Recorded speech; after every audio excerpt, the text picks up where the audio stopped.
Hello guys, welcome back sa channel ko. Ako nga pala si Ackerman P11 at ngayon ay mag-water change tayo at papalit at lalagay natin yung mga shell na nilinis natin kahapon. So yun, tanggalin natin salamin. Yan, siphonin lang natin yan mga tae, napakarami. Ayan. Yan guys, nasa ilalim na shell guys.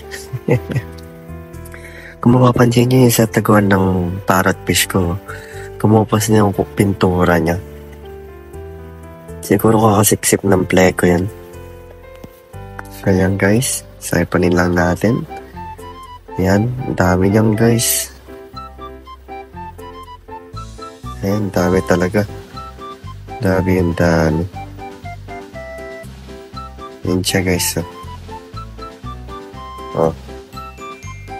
Ayan ang ating arawana. Ang laki na. Nakakatawa. Nawala na sila lahat. Ayan guys. Tuloy lang natin siphoning.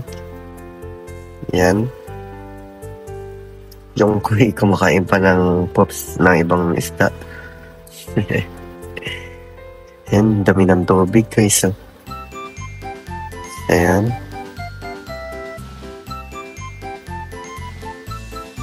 Yan mga fishes natin. Yan mga taga-video natin guys. Shoutout sa kanila kay Gio at saka kay Tete. Yan. Lapit na maubos yung dyan. Or poops.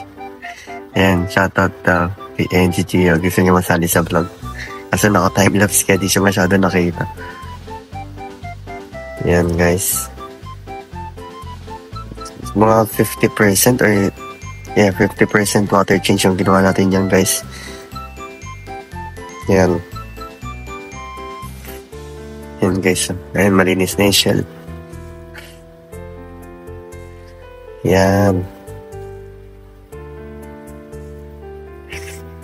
Yan, tinanggal ko na muna yung taguan ng parrot fish para malinis natin na maayos. So yan, iscrubin natin para matanggal yung mga kung may alkima na di natin nakikita na microscopic para hindi na lamala.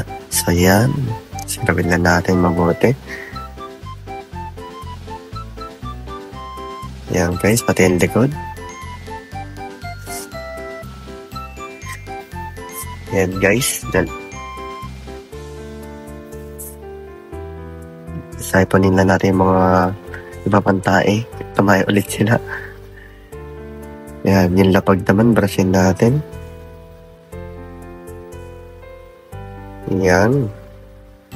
Yan, lagyan na natin yung bagong shell guys. Yan yung bagong shell. Yan. Mas magkapareho sila, di ba guys? Yan, lagyan natin sa gitna itong isa. Yan. Ganda. Yan, umaaraw na dito sa pwesto namin. Ang init. Pero kailangan mag-water change. Ayan na siya guys. Yan. Ganyan kumaba yung tubig na kinuha natin. So, kunin ko lang yung hose. Ayan. Para malagyan natin. Lagyan natin ng anti-chlorine. Tapos ayan, punta na tayo sa pagong. Linisin natin yung tubig ng pagong. Water change din tayo. Tapos may lalagay tayo dito sa pagong.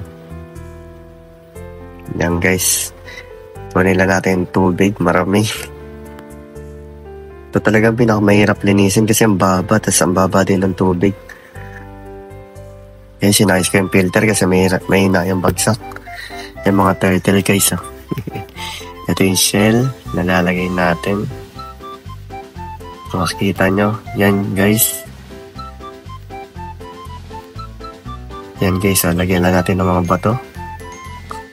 Para may bago silang pinapatungan. Guys, siphonin lang natin ng onti pa para mas malinis yung tubig. And turtle. Yan. Hindi mo ng tubig talaga guys pag sa turtle. Kasi malaki yung pots nila. So yan guys. Lagyan lang natin ng anti-chlorine. So yan lang guys. Don't forget to like and subscribe at see you on my next video. Bye!